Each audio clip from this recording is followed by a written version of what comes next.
Guys, welcome to the Edmonton LOL Open. We are going into the winners bracket round something or other. This is the last one before we get to the actual finals, so this is going to be considered the semis, I guess. We have Panda Police on the right playing versus Saving Private Mo. It should be a pretty fun game. Shen for the first ban. Pretty standard. It's quite a strong pickup with that big global presence. Can really turn games around and the like. Then for Panda Police, we have Alistar being banned. Not exactly the strongest support right now, but definitely a very, very strong jungle pickup. Followed by the Rengar ban for the blue team. I think that's a pretty smart ban considering what we have seen so far out of Panda Police. They have been using that Rengar to great effect. He is ridiculous. I believe that is Shifter playing that Rengar. Or maybe Inox. One of those two. They play a ridiculous Rengar basically. Next we have Malphite ban for the purple team. Malphite, a very strong ganker, able to really come from that jungle and jump on some people. Also solid engager, can engage into a full team, and if he hits them all with that ulti, you know, there can be some pain. Next up we have Jace banned for the blue team. I think that's a pretty good ban considering the fact that Jace is near broken. He is quite a strong champion at this point. And then the purple team banning Maokai. Maokai, another one of those strong junglers, generally pretty safe and has a lot of potential to really engage in fights and turn lanes around just by, you know, coming to that lane and hopping around. Samuel picking up the Ezreal. Ezreal, a pretty strong champion. At this point, he's definitely one of the strongest ADs. Seems to have the highest win rate in solo duo queue, and also when it comes to tournaments, simply because of his safety. He doesn't really have to get too out there to be able to poke enemies. He can simply just use his W, his Essence Flux, and harass through creeps, which also debuffs enemies, and I think it also buffs allies, which can be pretty strong. Yun picking up Corki with that with the cleanse. I think this is a pretty decent choice versus Ezreal, especially considering they just gave him they gave him Taric. Corki is just he's a pretty darn safe pick in lane because he does have that the Valkyrie to be able to get out of any kind of engagements. Take down the clock, following that up with Shyvana. Very aggressive jungler, able to really get all up in the opponent jungle's face, and also has some pretty sick ganks thanks to that burnout. Canadian picking up the Skarner. I like Skarner. He's a pretty strong jungler. He has that he has Q to be able to clear stuff. I'm actually unsure the name of that or what that is, but he like spins around and smacks creeps, etc., etc. And also is a pretty strong ganker considering he has that speed boost. And when he does come into lane, he can go ahead and use that Q to slow enemies down. Looks like Inox might be picking up the Sona, and if Shifter picks up that Morgana, we could see a very strong combination of lane strength going on.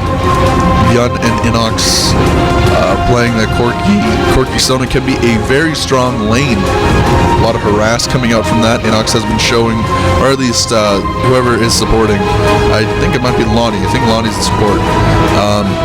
She's been showing a lot of aggression playing that Sona, able to really get up in the opponent, even though it may be something like a Taric or a Leona. They can get all up in their grill and start doing a lot of damage. Shifter picking up Morgana. Morgana, quite a strong champion, and it looks like we might have Esquire picking up the Irelia and Agent S picking up one of these two. Oh, there we go, Anivia getting picked up. Anivia, very strong champion. Anivia versus Morgana, it's definitely a farm lane, not exactly too much to worry about because Morgana can just use her spell shield to be able to get away from any silly ganks when Skarner comes in, and Anivia use that wall to hopefully prevent any super sick ganks from Shyvana. Irelia is a pretty strong pickup as well with that teleport flash. Able to hop around the map. I think teleport is a pretty good choice. on Irelia. You have a lot of dragon control with that, and if your allies decide to get involved in that, you can just go down there. You can either walk or you can use your teleport. If you walk down there, then you can teleport back up top if you need to. And then Lonnie looks like it's going to be picking up Jax. Jax versus Irelia is definitely a good lane for Jax, especially once you get to that level 6 stage. You have a lot of aggressive power, especially considering the armor and MR bonuses that your ultimate gives you. So that is it's kind of the picks and bans. We're going to be going through this, and then another 3 minutes before we actually get to the game. I'm pretty excited for this. These guys have both been showing that they are quite strong. Haven't exactly seen the left team, Saving Private Mo, play. I think I saw one game of theirs kind of like out of the corner of my eye, and they seem to play pretty well. But definitely been watching a lot of Panda Police so far. I think we've seen 3 games of theirs. But this will be the 3rd game, and they seem to work really well together, even though they are basically a pickup team. You know, they haven't really played together for the past however long. I am kind of excited to see how the jungle ends up working out, because Skarner isn't exactly the worst jungler when it comes to getting counter jungled, but he can be counter jungled if he decides to try and do too many ganks. The same thing goes for Shyvana. And Skarner does have that. He has a decent amount of counter jungle ability, coming in with that Q, E, and then his W to really to move around pretty darn fast. I suppose we'll have to see how they end up playing there, how that dynamic ends up working out. The bot lane also, I think, will be pretty interesting. Ezreal Taric versus Corki Sona. Corki does have that disengage or even engage if Sona and Taric decide to go at it. He can hop in there pretty easily. No exhaust down there, though, which is somewhat worrying, but I think it makes sense versus what the blue team has. You know, they have that Taric. They have the snare, not the snare, the pull from Skarner, and they also have the stun from Anivia, and then a little bit of a stun from Irelia, which isn't as big of a deal. So having that cleanse will allow him to be pretty safe during fights, actually, and the purple team actually has a lot of protect for him. You know, they have Inox who can engage pretty hard, which kind of sets off the effect of Corki. And then they have Shyvana who hops in as well, and Shifter on that Morgana can somewhat peel off using that binding and the ultimate. And then, of course, Lonnie with the ultimate from Sona can stun, you know, a wide range of champions. Just a really, really big stun. A lot of AoE power from the blue team, though. They have the AoE Shatter and whatnot, the ultimate from Taric. They have the ultimate from Samuel. And they also have Agent S playing Anivia. A lot of AoE potential there. And then Esquire comes in with all that single target damage, as well as a single target you're going to be seeing from Samuel. So it's gonna be kind of interesting to watch how these guys end up playing. I'm really excited about that top lane, though, because Esquire, I have seen him play a couple times, just on his own, and his Irelia is quite strong. Again, that teleport, he's going to be a little bit safer, I think. He can play a little bit more passively versus someone like Jax. And because Jax does have that ignite, you know, he's going to kind of want to be a little bit more aggressive to kind of say to Esquire, hey, you can't really leave lane to try and go to Dragon, because if you do, then I am going to take down your tower. You know, I'm going to push out your lane and just be super aggressive. Which is definitely the kind of style of play we've been seeing from Panda Police when they played versus Hot Pocket Survivors. Hot Pocket Survivors tried to do a little bit of teleport tomfoolery to be around the map and have really good objective control, but Panda Police just said, hey, you know what, we're just going to push your lanes, out CS you, and take down your towers, and that's it. And you can't do anything about that. I don't care if you have teleport, because you're trying to teleport down to Dragon, well then you're pushing your tower and blah blah blah blah blah. You're not really having a good time there. So we're just getting into game now. Yay. Should be almost there. We're so close. So close. And here we are. Take a look at the skins.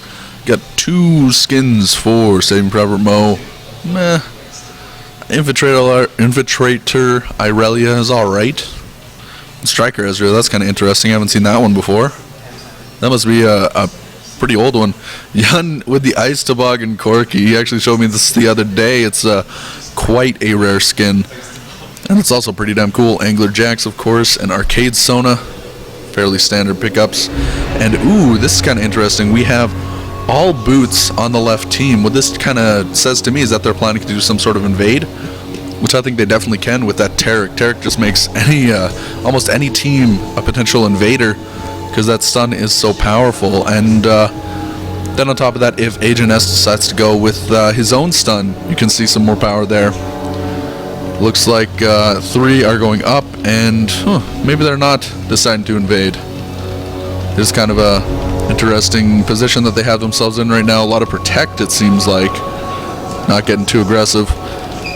The red team is in this middle area, mainly. I think that's a good choice. Shyvana can start. I think she wants to start red, so you're going to want to kind of keep an eye out for any invades that can come through the middle, wrap around on you, try and go to your blue, because Skarner, he's almost a blue dependent champion. In the early stages, you want to be spamming his abilities to be able to clear really fast. He can clear on his own without that blue buff, but it's not going to be as successful as it would be if you decide to, get that blue buff. Ooh, so now we have the red team coming up through this top area. Good thing Irelia is where she is, because now she can get away if they do end up getting spotted. Though if the red team comes around carefully, they might be able to get in there. Though it looks like they're not going to do that. Just have Yun and Lonnie go back, so they will be able to make it back to lane pretty easily, right around the time that the rest of the creeps get there. Looks like Agent S is just going to leash for Mr. Canadian with that Skarner. Clearing out his little group. Esquire here helping as well. Always love to see the top lane come down and help as a jungler, because it can be quite annoying to be stuck with with half health when you should have full health because no one helped you at your buffs. TikTok on McClock and Inox trying to clear this out right now. Inox pulling out that red buff quite a distance. TikTok on McClock finishes it, and now he has a couple different choices what he can do. If he wants to be aggressive, he can go for that level 2 gank. I don't know if he's going to.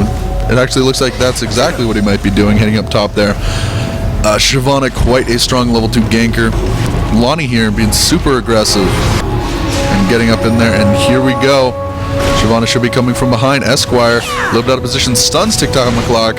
Now that red buff is going to keep them slowed, and Esquire is able to get out of there. Still taking quite a bit of damage, though. The good thing about this is that now Shyvana is somewhat behind in her jungle compared to Skarner. Skarner has blue buff, has red buff, and is a level higher, and Shyvana is still kind of in that top area, not even on her way. Well, she's on her way to level 3, not exactly going to be there anytime soon, compared to Skarner, who should be level 4, quite lickety-split. The ward from the red team has spotted that Skarner is coming through river, so the blue team can disengage here pretty easily, especially seeing that, oh, there's a Taric stun. Yun getting a little bit caught, not taking too much damage though. Phosphorus Bomb actually just misses Taric. They spotted that, and they were able to back up just a little bit, which I think is exactly what they needed to be able to get out of there. Anivia and Morgana kind of trading blows right now. You want to make sure you're not trading too early on, I'd say, Anivia, because she gets a lot of her power when she gets her E leveled up quite well.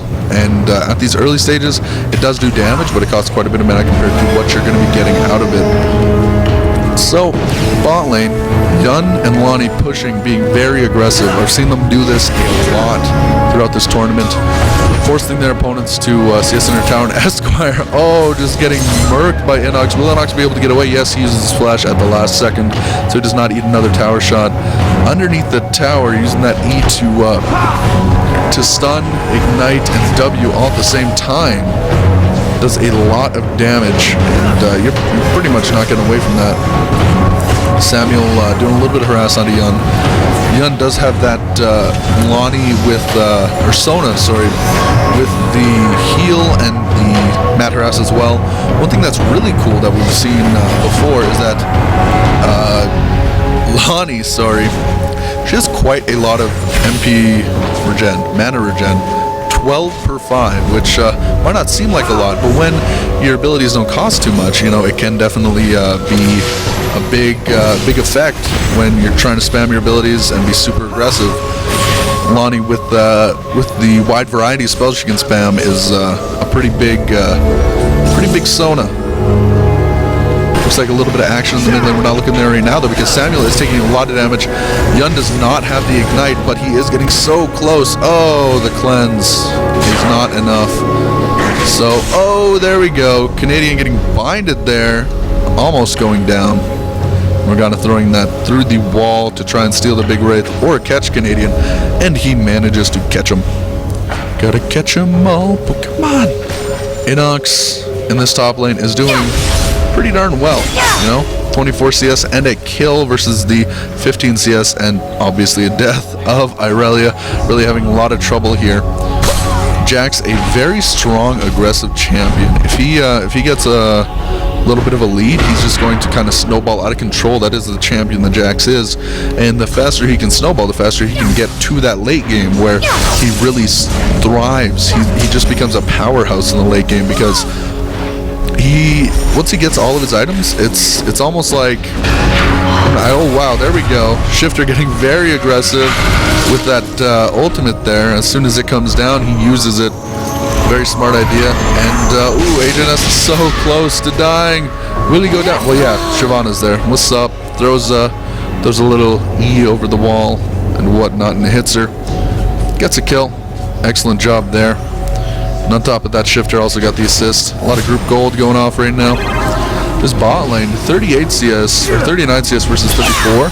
Pretty even compared to what I thought it would be. And ooh, Esquire hopping forward onto Inox, doing a lot of damage to him because he was stunned underneath the tower, which is pretty brutal. Yeah, Yun has been pushing very, very hard and is only ahead about 8 or 5 CS. You know, not as much as you might think he should be, considering how strongly he's pushing. Samuel doing a really good job of CSing in somewhat, I'm actually unsure the word I'm trying to use, somewhat weird positions, you know, where you're under tower or you're getting harassed by Sona and Corki. You know, he's in these strange positions and he's still CSing quite well, which is just awesome to see. I think the biggest difference right now in strength is going to be that Morgana versus the Nivea. 58 CS versus 28, and we all know Morgana, if she starts to get out of control, she is going to get out of control. She has so many awesome spells, and oh, Esquire's so close to dying. Using that ultimate to try and heal up. Oh, there we go. Is able to get out of there. Skarner is right there. They're semi-trying to bait. No, Skarner backs off. Bot lane right now. Yun really putting the pressure onto Samuel. Trying to do as much damage as he can, and this seems almost strange how well he's doing when he's pushing this well. Yun, he's getting so much CS, and he's also managing to harass at the same time. And oh, TikTok on the clock coming up in here is very low health. Oh no, here we go. Canadian is going to be able to get that kill. Very unfortunate that TikTok came in so low, while Inox was also pretty low with no mana. So that's kind of unfortunate, giving up the first kill of the game for the to the blue team. We're giving up sorry, there they gave up a kill to blue that they really didn't need to. You know, that was just a position where they could have just backed off simply. Didn't really need to try and get super aggressive on a Skarner, because Skarner does have quite a bit of strength. You know, his Q does a lot of damage, his W gives him a shield, and his E also does a bit of damage. You don't really need to be worrying about trying to apply too much pressure to him, because why not just go back instead? Or, I don't know, wait at tower and then go back a little bit later. There's a lot of different things you can do rather than just give them a kill. Agent S almost getting caught out of position here, except we have Esquire coming from behind. The wall goes on the wrong side. Here we go. Shifter following up with that ultimate, and TikTok on the clock hops in as a dragon to say, "Roar, look at me, I got another kill from my Morgana." And he also has double buffs. This is pretty scary in my opinion. Uh-oh, Canadian coming in from the side right now, scaring Shyvana out of there. Shyvana definitely not having a good time. saying, oh, I gotta get out of here. This is not very cool for me.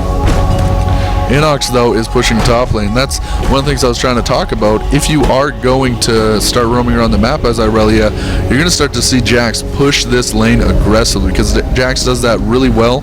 He has a lot of abilities that make him do more damage. His W, his ultimate, every 3 attacks, I believe, adds some bonus damage onto that, which can be quite powerful, especially when you're just sitting there auto-attacking. And then you have some attack speed bonus that you gain with your ultimate, I believe.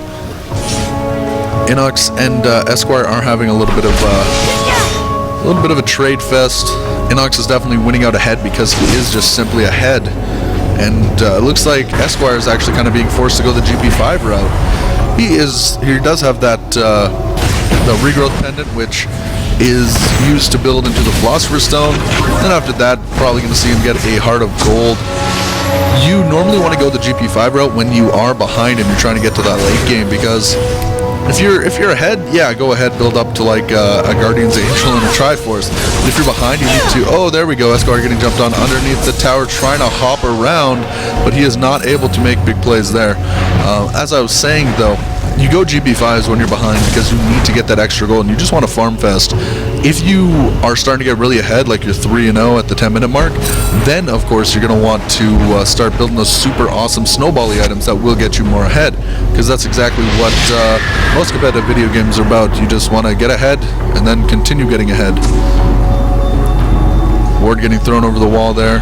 Shifter throwing that binding and missing Agent S, obviously. There is the pool to clear out some creeps. Agent S is he's trying to farm as well as he can, but he's having a lot of problems with Morgana being so aggressive. Morgana currently 0-2 with 99 CS. That is quite a lot. And Agent S is not exactly doing the best. Agent S is not exactly doing the best right now that he can be. Going for that Catalyst, building up to Aroa. I think that's a pretty decent choice on a champion like Anivia. Anivia needs quite a bit of mana. And oh, here we go. Lonnie and the rest of the red team attempting a dragon, though we do have Canadian coming in from the side with that Skarner. Throwing down that, oh, there we go. Red team gets that dragon. There's the Ezreal ultimate flowing through. Lonnie doing a lot of work. Esquire is down here now, however. Inox taking a lot of damage, gets exhausted, ignited, and oh, so much damage going on to him. Excellent team fight coming out for the blue team. Lonnie looks like he will be able to get away. TikTok on the clock coming in from the side. Dragon's out of there because he does not want to die, because that's exactly what will happen. Red team kind of chasing them down, though. Yun poking from a distance, and there's the binding thrown over the wall that misses. Anivia with that ultimate slowing down everyone so that they do not catch up, because they do have quite a few low people on the blue team. I think that was a pretty good trade for the red team, actually, getting that dragon and then turning that, just giving up one kill instead of, giving up an entire team fight.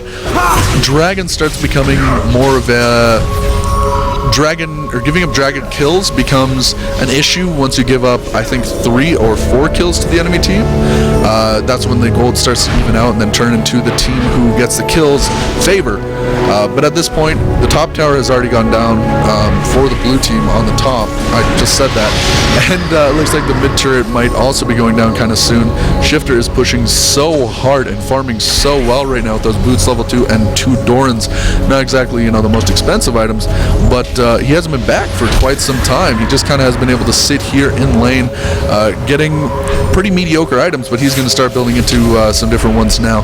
You can go a couple different ways on Morgana. You can rush straight for something like the Zhonya's, which is a pretty decent choice because it makes her ultimate so much more effective. She can get in the middle of everybody, use that ultimate, and won't die, which is pretty important if you use that Zhonya's at the correct time. You can also build, a couple different ways. It kind of depends on how you're being forced to play. Oh, Lonnie actually getting caught out by that Taric stun, and Ezreal getting so low. Yun trying to apply some pressure here so Lonnie can get away, and that's exactly what he's doing, dragging them away from Lonnie. Very, very scary position for Lonnie there, kind of sillily getting almost too aggressive. He got so close to the enemies that they were just able to run up to her and stun shatter, blah blah blah, smack her in the face. Inox forcing trades underneath the tower even on Esquire, and still doing quite well. Obviously you don't want to be eating free tower shots, but you still can do pretty well there. And oh, Lonnie taking so much damage. Vintage Staring manages to get the kill onto her, and it looks like, oh, Yun has to use his flash to be able to get away there. That was another unfortunate little mistake for them. Lonnie got caught out of position. Yun wasn't able to do too much for her, and they are forced to use the flash, and obviously Lonnie died. Lonnie does have that ultimate now though, so in this bot lane we could see some interesting things happen where Lonnie decides to use that flash and then the ultimate, and Yun follows that up with some spell spam, does a lot of damage, etc., and hopefully secures a kill on somebody. Looks like we do have Morgana going up for that Zhonya's right now. Buys a needlessly larger rod. That's going to add a lot of damage, a lot of clearing potential, and of course a lot of killing potential onto Anivia.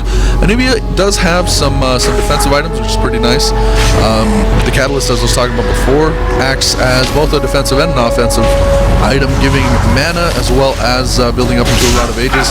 Also giving health, which is pretty important at this stage. And oh, gets caught by the binding and the pool. Taking so much damage, gets half health by that binding pool combo. That is quite ridiculous how much damage Morgana is doing right now, thanks to just one needlessly large rod. Esquire has to play pretty defensively versus Inox right now, and oh, there we go. The solid engage onto Yun. Yun is forced to use the cleanse and his Valkyrie, and actually here comes Canadian in from the side. The ultimate from Lonnie goes off, but it is not going to be enough, and oh, Samuel gets out of there with so little health. Lonnie looks like she's going to go down as well. Yes, she does, but Shifter is coming in from the side. TikTok My Clock comes under the tower to be able to secure the kill onto Ezreal, and we could see some magic from Shifter. Uses that ultimate. Vintage Staring definitely going to go down here. Will Canadian, though, that's the question. Shifter gets caught in that Anivia ultimate and the like. TikTok on my clock getting very aggressively there, is able to somewhat scare Anivia off. Too bad they aren't able to get the kill. Oh, they might actually be doing that right now. No. The binding from Shifter must have missed, because otherwise that definitely would have been a kill. Inox and Esquire both trading in this top area.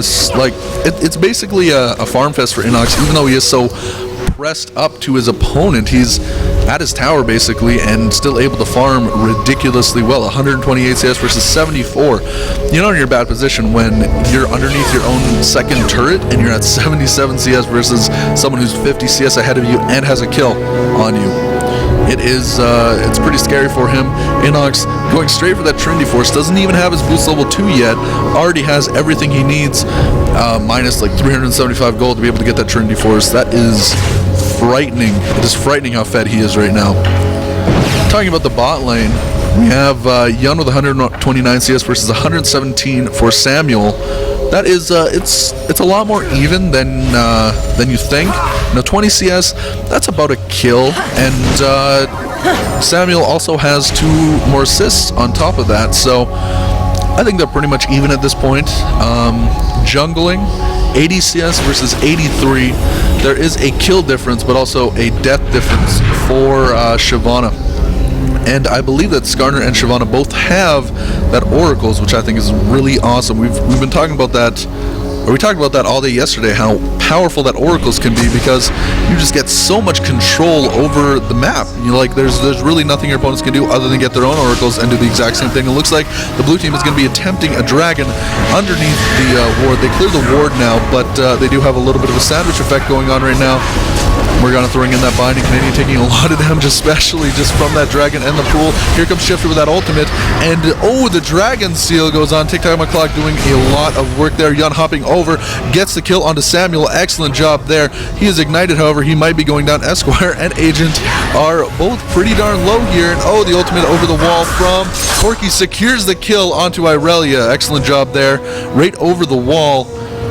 Quite a little bit of a snipe there. At the same time, Inox is just pushing top. You know, this is exactly what we were trying to talk about before. Even though you have teleport, you can can get all around the map. Too bad, I'm still going to push down your turret. There's nothing you can do. I'm playing Jax. LOL, I do infinite damage to turrets. And oh, there we go, hopping in onto Agent S. Might be able to, oh, he gets pulled underneath the turret, though. He isn't taking any turret damage. Agent S is getting so low. Will he be able to go down to Inox? Yes, Inox finishes him off. Also on top of Canadian, not able to get out of there, but he does get a kill, which is a pretty decent trade. Bot turret also goes down, so that is, let me see, that's 4 turrets down for 0 at this point. Blue team has 0 turrets down. That is very unfortunate. So much gold going towards the red team.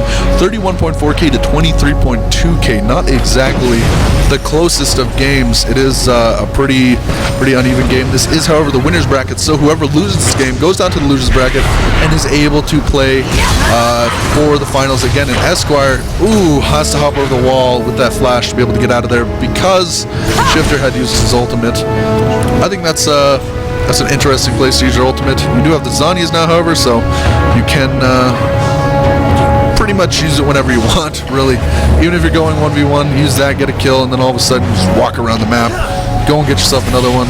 Bindings OP, etc., etc., etc.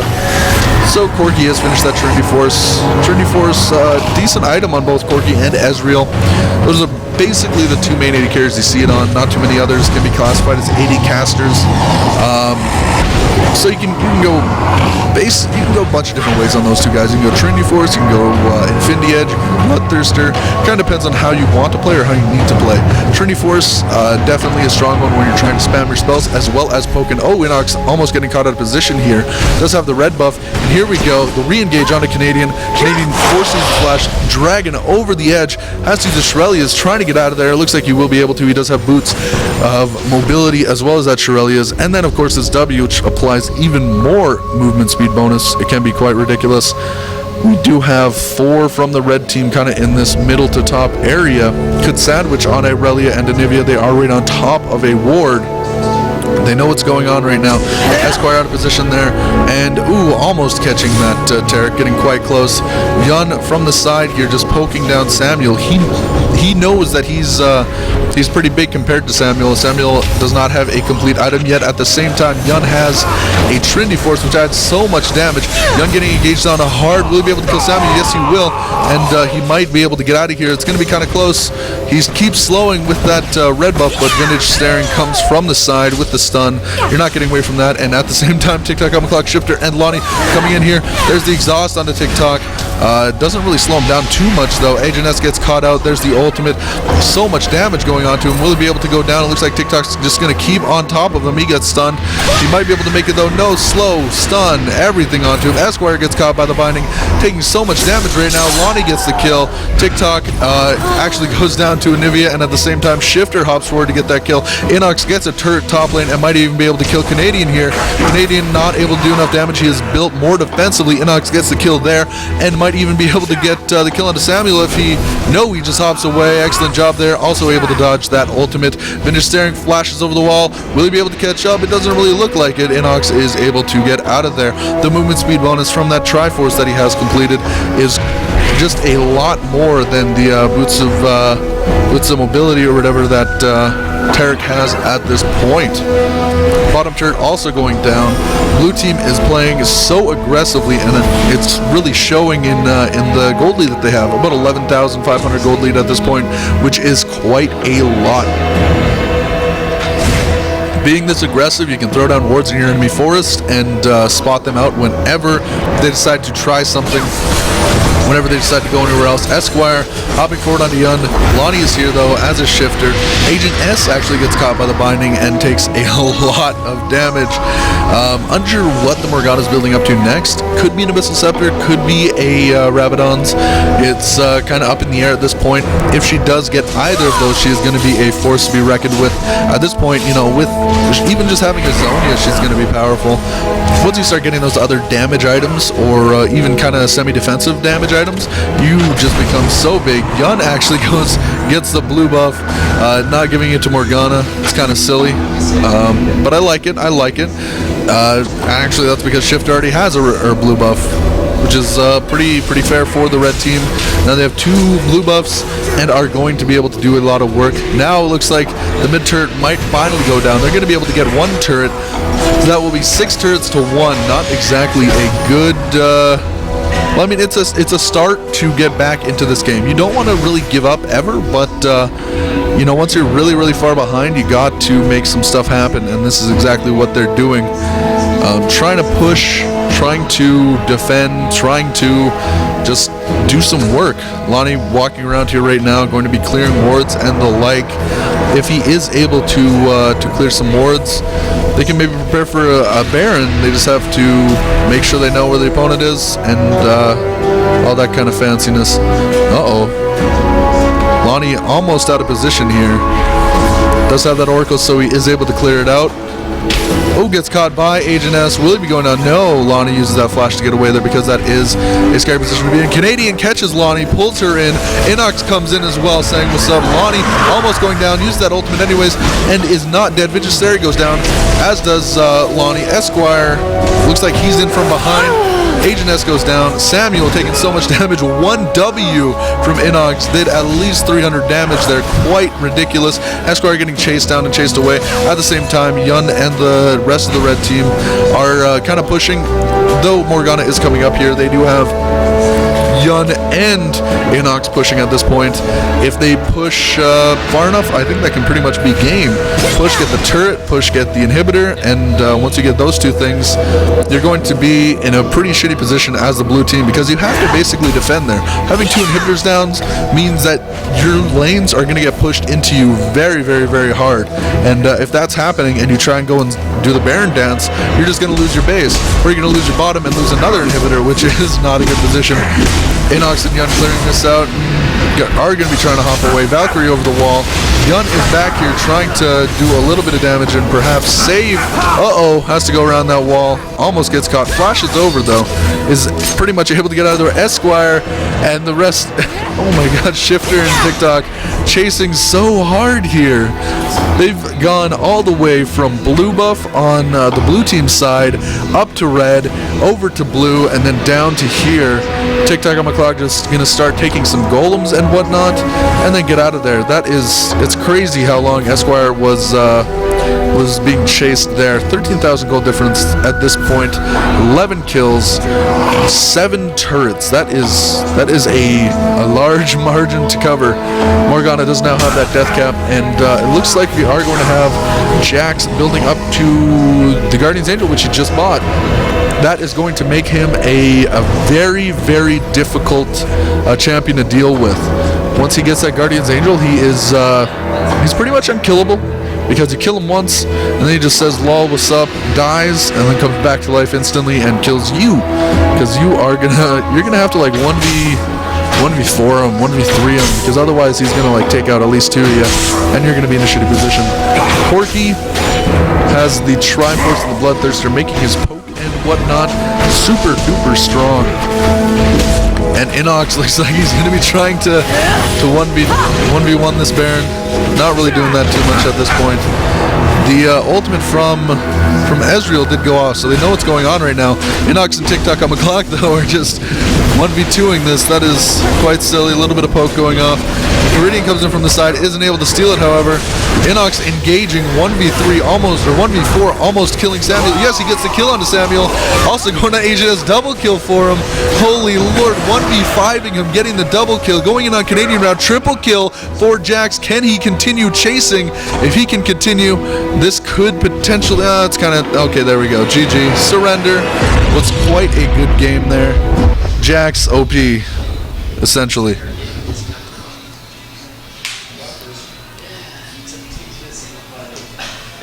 Okay, I'm trying to close this. There we go. Purple team wins. Ooh, baby. The GGs, bro. So, guys, I reminded you all yesterday, and I'm going to remind you all today. Yesterday, someone won $10 worth of RP. Today, you can do the same. Simply go to Twitter, use the hashtag YEGOpen, and follow at OKGaming to enter. I was not sure I can't remember who won yesterday, but they were definitely happy that they did. $10 worth of RP. It's quite the prize. Also, remember to follow some of our sponsors, such as Max Frag. You can go to maxfrag.net, check them out. They are quite the Max Frag. If you have legendary hunger and you are in the Edmonton area, make sure to check out Oodle Noodle. They deliver all over the city. 780-278-7877. Also over here at OverKlocked Gaming, we do have League of Legends night every Thursday night from 6 p.m. to 10 p.m. It is League night. $10 for members, $15 for non-members. Also remember to follow OverKlocked Gaming at all of their social media. Twitter.com/OKGaming, Facebook.com/OverKlocked YouTube.com/OverKlockedEdmonton, and www.overclocked.com, probably where you're watching this stream from. Also, check out Edmonton Gamers. Follow them at EdmontonGamers.com, Twitter.com/EdmontonGamers, YouTube.com/EdmontonGamers, and Facebook.com/EdmontonGamers. Yeah.